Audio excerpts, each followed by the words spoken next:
Hey, this is Khan, you're watching Ninja Pulls, and this is a guide to making your Zenkosh Dragonknight the GOAT. Not just your uptimes, but your damage as well. It was supposed to be a quick little video, but because ESO's combat system is so ridiculously convoluted, and because I find it difficult to fob off our lovely viewers with anything less than complete, the video has become somewhat engorged? Bigger? You get it. But I promise there's barely an ounce of fat on here, and I actually learned some new stuff on the way, so let's get into it. People think of support damage as low stakes, easy mode, where you just take a backseat and chill. Actually, it's kind of the opposite. Support DDs are the unsung heroes of organized trial groups. A good Zenkosh DD can add 17% damage to the group from their debuffs alone. Not to mention their own damage, which might be as high as 13% in certain fights. That means you could be responsible for 30% of group damage. So yeah, don't think of it as low stakes, but appreciate those who do it well. I'm not saying you need to be a sweat lord. Plenty of groups don't care about perfect uptimes or max damage. I'm just stating its potential. A Zenkosh Dragonknight can be Magicka or Stamina. We'll get into the precise differences a little later. Set it up as normal. All points into Magicka or Stamina with armor glyphs to match. Divine's body pieces, Thief Mundus, race isn't that important. High Elf, Dark Elf, Khajiit would be the top picks. The nice thing about Dark Elf and Khajiit is that you can switch between Mag and Stam with no penalty. Whereas other races like High Elf or Orc have passives which lean in one direction or the other. I do want to mention the High Elf passive Spell Recharge, which restores your off resource. This can be massively helpful on a Magicka Dragonknight, which can be quite hungry for stamina. Use consumables to boost your max resource and get sustain and survivability. If you don't feel like you're super familiar with how all the DK passives work, I made this handy little video which will make you feel like an expert. Both sets, Alkosh and Zen, are pretty simple to understand. Take a synergy every 10 seconds to fire Alkosh and shred the armor of enemies in front of you by 6k. But what exactly does that mean?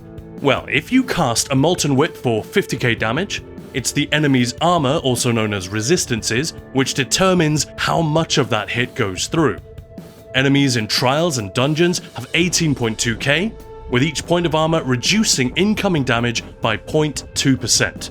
So, if you have 0 penetration against an enemy with 18.2k armor, only about 2/3 of your damage will go through. So although you've done all that work to set up a character with great stats and beefy 50k whips, you only actually hit the enemy for a measly 32k. It's pretty major. You do need at least 6k weapon damage to get the most out of Alkosh, since the armor shred scales with that stat, but 6k weapon damage is pretty easy to reach for a damage dealer in a trial. Just keep up major brutality with potions, keep up eruption for minor brutality as well, keep up your backbar dot for the weapon damage glyph, make sure your healers are giving you major courage, and you should really be over 7k. Now all you need is a synergy to take, at least every 10 seconds. All synergies have a 20-second cooldown, so most groups try to have 3 synergies for the Zenkosh DK.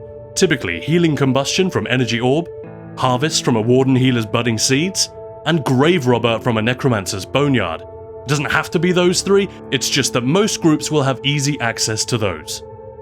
Organized groups often get the other DDs to block Harvest and Grave Robber with an add-on. Combustion doesn't matter since everyone can always take it.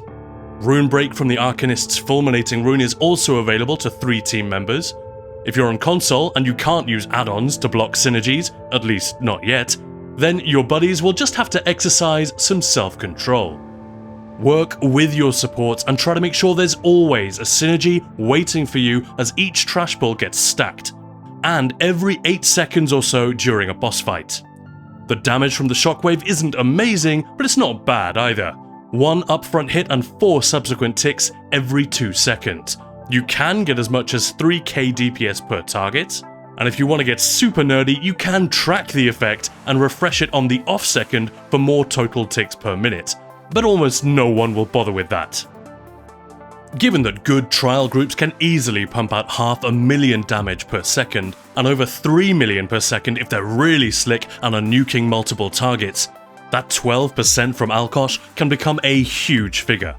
But even in casual groups where the average damage might be quite a bit lower, the Alkosh debuff still makes a big difference. And if anyone says, no, that's too complicated, just get all the DDs to bring some pen. Well, that makes sense when there are just 1 or 2 DDs, or if there's no Alkosh DD available. But it is spectacularly inefficient to get all 8 DDs in a trial to juice up their stats individually when you could just apply a simple debuff to the target. So it's always worth having Alkosh if you can. Zen is simpler. I usually 1-bar it because you only need to light attack with a 5-piece equipped every 20 seconds, and the target will then take more damage from every source, 1% more for every dot you have on them, up to 5% max. That's it, light attack and then keep 5 sticky dots on the target. They do have to be sticky dots. Stuff like Wall of Elements, Stampede, Eruption, these are ground dots and they do not count towards Zen stacks.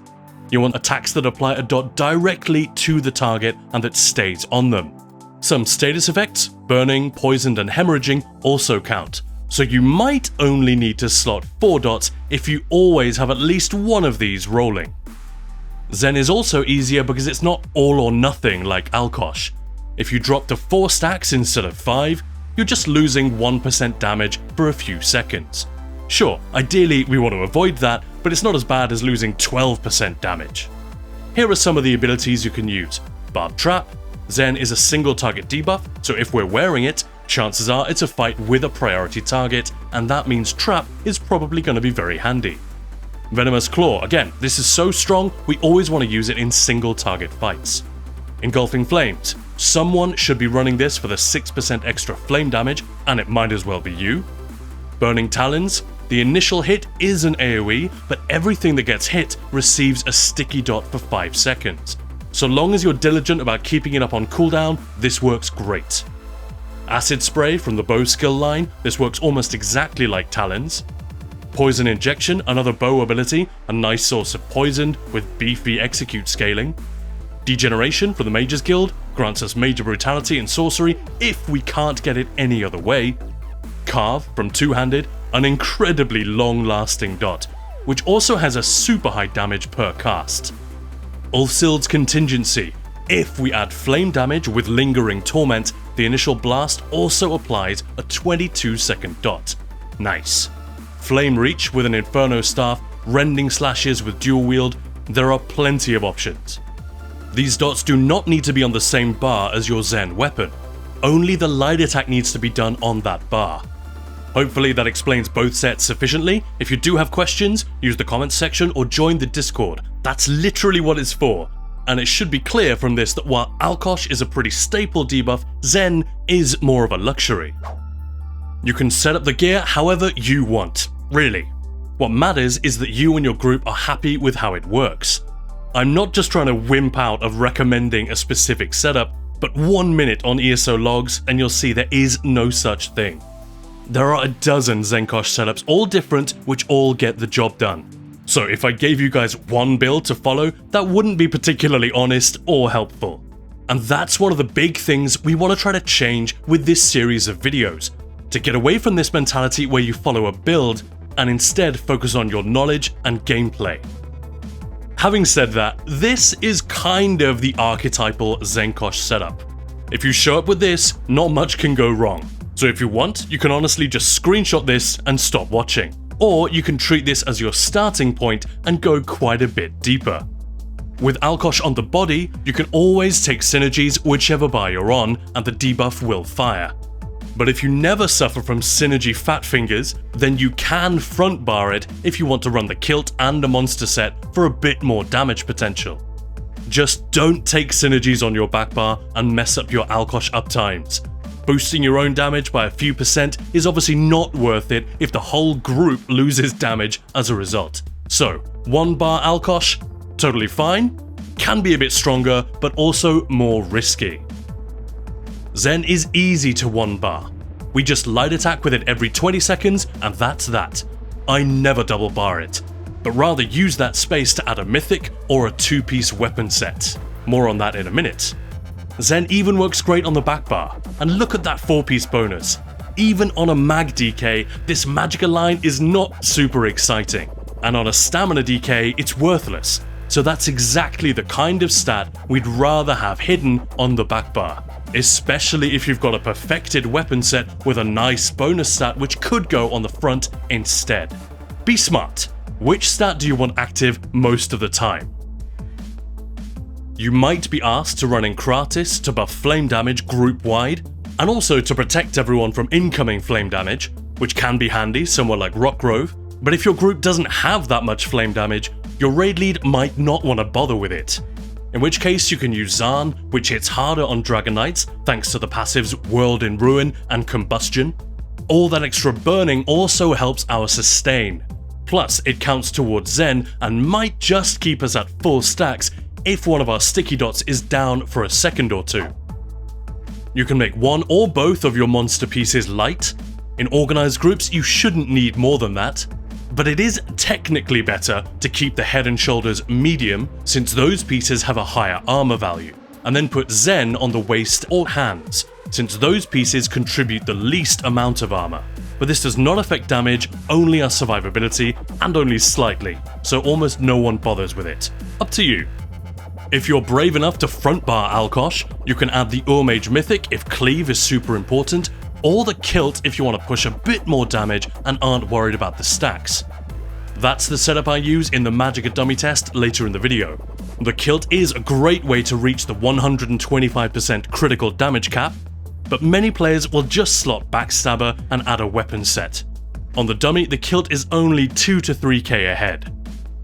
By the way, all of this applies equally to Magicka and Stamina Dragonknights, and again, it's all optional. If you ever just want to snap back to the default setup I already showed, do it, no pressure.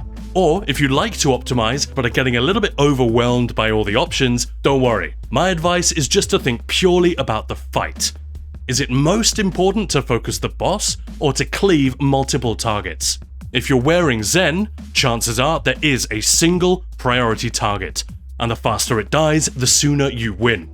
So in that case, go for more single target stuff like Zaan, Claw, Bows, and so on. But if it is a cleave fest with several key targets that all need to die, not just the boss, then you can probably ditch Zen for Azure Blight and lean into things with AoE power like Urmage, Talons, Maelstrom Inferno. Same with your champion points.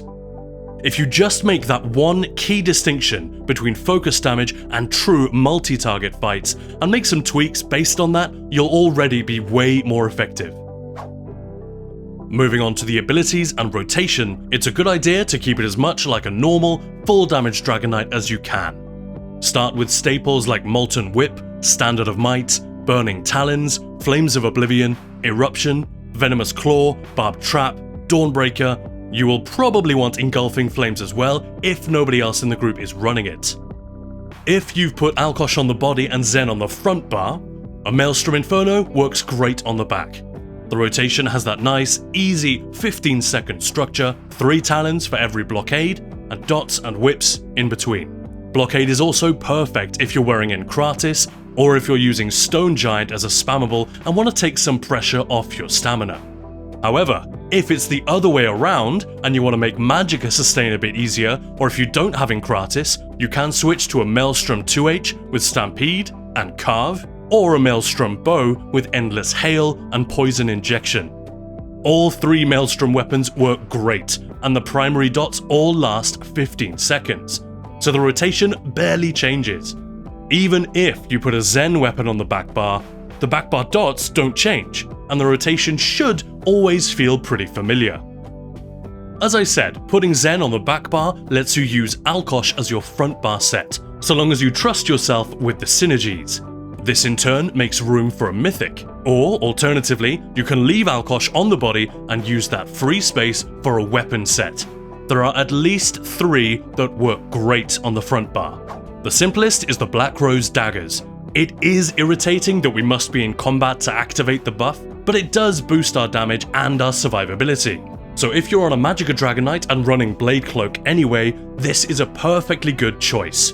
Plus, if you've got the perfected daggers, that extra line of stamina recovery might be handy. If not, and you decide not to use blockade, then they could work equally well on the back bar.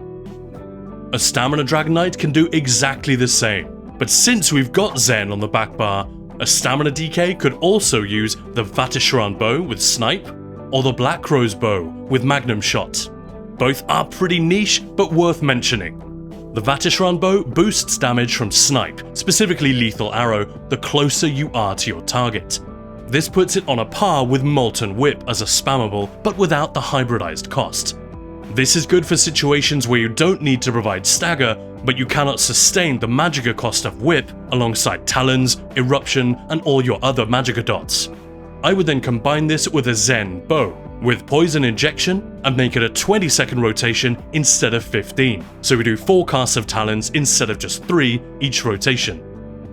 I would use Arrow Barrage, the 10-second morph. Normally I go with Endless Hail, but the 10-second duration is much tidier in this particular rotation.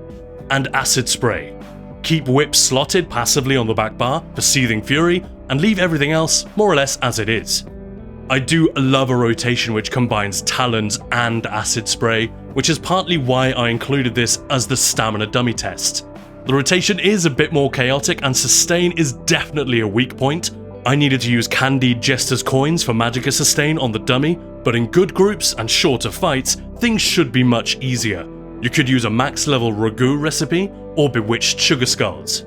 And the single target damage is great, plus it has tons of cleave. For something even more niche, you want to at least be aware of the Black Rose bow if you really want to push boss damage, so long as a more complicated rotation isn't going to mess with your uptimes or enjoyment. This set applies a unique dot called Virulent Shot, which on its own isn't that great, but we can juice it up in 2 ways. The damage per tick scales with the initial hit of Magnum Shot, and the duration, i.e. the number of ticks per cast, increases with our distance from the target. If we can hit the sweet spot on both these factors, the damage from this set is nuts. The distance is the tricky part. You can try to move back every 12 seconds to cast your Magnum Shot, then come in again, but that's pretty limiting. The trick is to use it against very big targets, where you can stay in melee range at the edge of their hitbox, but the center of the hitbox remains far away. That's how this set measures distance. As for maxing out the initial hit, it's single target direct damage, so it's buffed by all the usual stats and CPs, the Maelstrom 2H, and especially a high crit chance, because if that Magnum Shot crits, so does the entire dot, every tick, which is insane. It goes from something like 100k per cast to 300k per cast, which is in Templar execute territory. So a precise Black Rose bow is a smart move. It will also hit 25% harder with the Hawkeye passive, which is triggered by bow light attacks.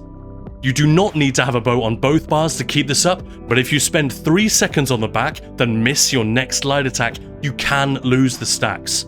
So a Zen bow on the back bar might also be a good idea here. Also, the more bow abilities you use, the more valuable Hawkeye becomes. This also applies to the Vatishran bow setup. But like I said, the Maelstrom 2H also buffs it by 12%, which is pretty major, so you could go either way with this one. But with double bows, we want to keep Poison Injection, maybe remorph Barrage back to Hail, and maybe keep Acid Spray too. Once again, with Talons and Acid Spray, Sustain is going to be the big issue. In easier content, you can just run Sustain food and it's all good. But in tough content where you need the extra health, you may have to drop one of these dots, most likely Talons, and rejig your other abilities.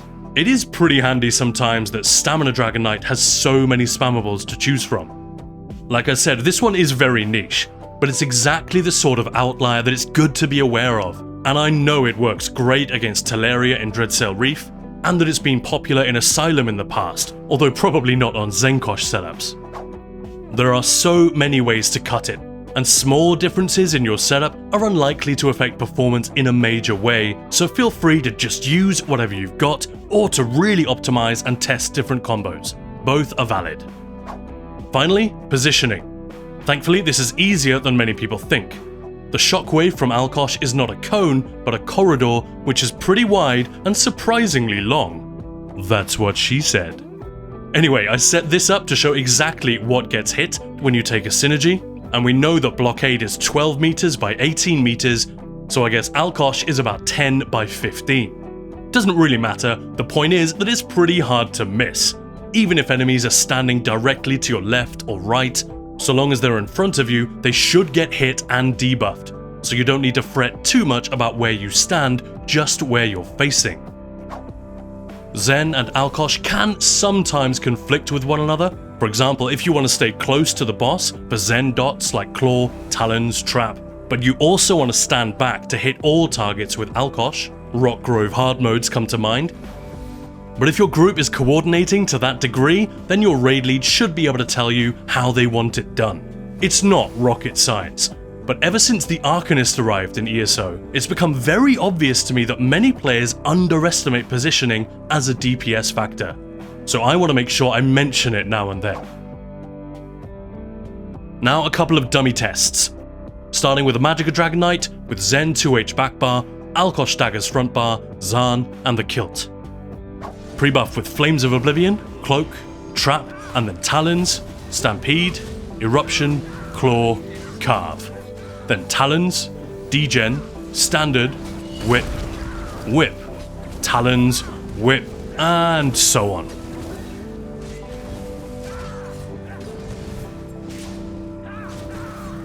Dragonknight has a great rotation in my opinion. That 5-second structure isn't arbitrary. We want to cast Talons on cooldown because it's so crazy strong. So you kind of always know where you are in the rotation. It's not that hard. But there are enough moving parts to keep it interesting, even if you've been playing DK for a while and are getting really good at it.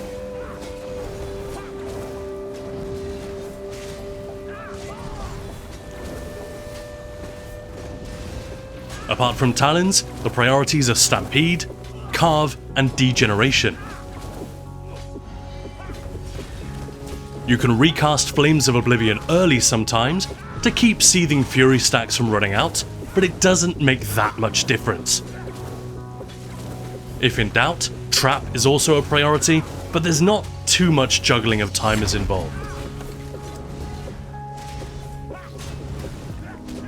Swap Carve for Engulfing Flames if the group needs it. Swap Stampede for Blockade if you've got Encratis and if you can sustain it.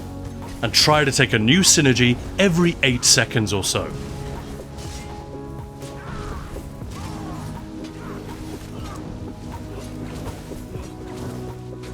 This rotation is actually identical to the one in my recent Magicka Dragonknight video, just about 20k DPS behind.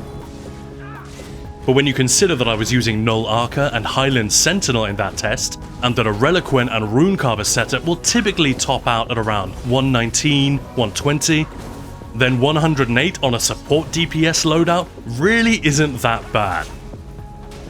A lot of players seem to think Zenkosh is an absolutely terrible setup for damage, and yeah, obviously you are going to be the weakest DD in your group, but if your gameplay is slick, there's no reason you can't catch up. In fact, because your job is to stay on the target and keep your debuffs rolling at all costs, you're often spared from focusing on adds or mechanics, and your boss damage can actually go higher than the others. That's why a good Zenkosh DK is so freaking valuable. And why we decided to make this video. Because at the moment, it's often the only opportunity people have to play their DKs in trials at a high level. And there's this idea that, it's support DPS, you'll never get much damage out of it, so you might as well not bother. I totally disagree. And if you look at some of the amazing stuff people have done on ESO logs, you can see plenty of players kicking a lot of ass just because they expect a bit more from their Zenkosh DK. But like I always say, this stuff is optional. If it wasn't, it wouldn't be fun.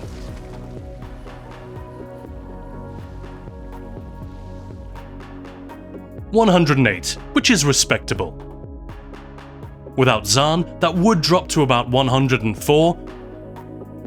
But we also want to look at the uptimes, and Zen is at 5 stacks for 97% of the fight, which is exactly what we want.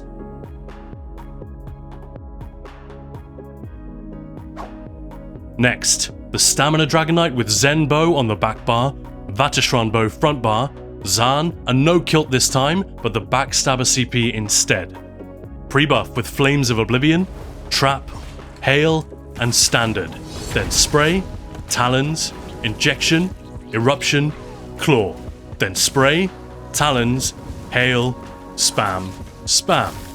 Spray, Talons, Oblivion, Spam, Spam.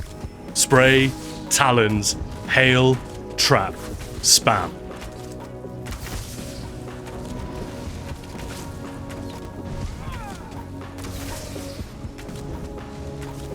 Although the rotation is quite static, it is also a little bit batshit crazy because there's almost no time for you to take a breather. There's always a super important dot that's about to run out. Some might find that a bit stressful, at least to begin with, but if you like quite static rotations and get good results with a repeating pattern, this one is pretty fun. It's also strong. I actually used heroism potions in the Magicka DK test, but for this one I just used weapon power potions, and it was only 4k behind. That puts the two rotations pretty much on a par with one another. The bow rotation may be even slightly ahead. And I actually had the wrong CP slotted. It should have been Thaumaturge instead of Master at Arms. It might have squeaked over 105k with that, but whatever. But the dummy numbers really aren't the only or even the best yardstick for this kind of thing. Sustaining this with max stat food would be very difficult in long fights, even with great supports. In content, we could drop Eruption for igneous weapons, if it's needed, and use Tri-Stat potions instead. We'd lose maybe 2k single target damage and obviously some more cleave damage. But to be honest, I included this rotation partly for fun and to show that Zenkosh DKs don't all have to be the same. And although I spent a lot of time in this video talking about how to get more damage, the fun aspect is way more important. What's the point of getting good at a video game unless we enjoy what we're doing?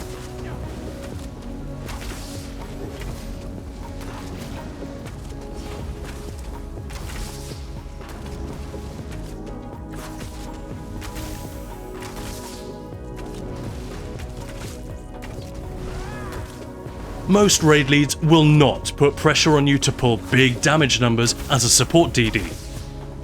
But while they might not expect it, they will love you all the more if you bring it. And to be fair, once we start to wrap our heads around the combat system in ESO, the truth is that fun and optimization start to go increasingly hand in hand. That's why I'd encourage you to theorycraft and try different things, so long as you're ready to abandon them if they don't work.